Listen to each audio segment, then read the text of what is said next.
or that extra homemade soup and lasagna.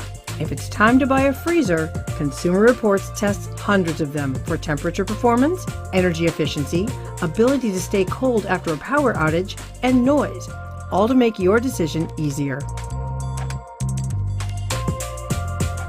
The two most popular are chest and upright freezers. Chest freezers come in small, medium, and large. They generally have a larger footprint than uprights. For instance, a chest freezer that has 22 cubic feet inside takes up a 6-foot by 2-foot space. An upright that has 22 cubic feet inside takes up a 2.5 by 2.5 foot space. Prices range from about $200 to $1,000. You can buy a small Consumer Reports top-rated model for about $200. Inside a basic chest freezer, you'll find a wide-open space with a removable basket. Larger capacity models can come with dividers and more baskets to hold smaller food items that you want easier access to. Chests generally hold more food per square foot than uprights. Keep in mind that you'll have to bend over and reach deep to get items at the bottom, so make sure you're comfortable with that range. Chest freezers typically do a better job than uprights protecting food from freezer burn, which appears as brownish-gray leathery spots on food. Here's why. They're not self-defrosting. Self-defrosting has its benefits, but it means the interior temperature actually rises when the system needs to melt built-up ice inside the compartment. These temperature changes can lead to freezer burn. We test to see which units do the best with no power for 9 hours, monitoring the temperature in 15 locations inside the freezer. Chest freezers typically keep food colder, longer if you lose power.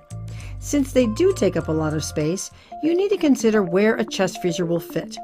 The good news? The basement and garage are fair game. Most freezer manufacturers suggest that they can operate safely in a space where temperatures reach up to 110 degrees.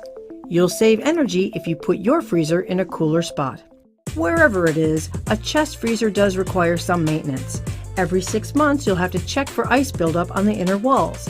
If it's too thick, about 1/2 inch, it's time to defrost. This means finding a place to store your food for several hours. You can minimize frost by opening the lid less often. Also, consider keeping an inventory to cut down on the amount of time you spend searching for things. You should also repackage food in several layers of plastic wrap to reduce moisture loss. If you opt for an upright freezer, you'll need to decide between a manual defrost model and one that self-defrosts. We'll give you details on those in a minute. Upright freezers have a smaller footprint than chests. They're generally just 28 to 36 inches wide. The capacity for uprights runs from 10 to 25 cubic feet. Uprights have shelves and bins inside, as well as door storage, so you can see and organize your food better. Those extras can take up as much as 20% of the usable space. Uprights are more expensive than chest freezers, running from about $300 to $1,500. You can get a Consumer Reports top-rated upright for about $700.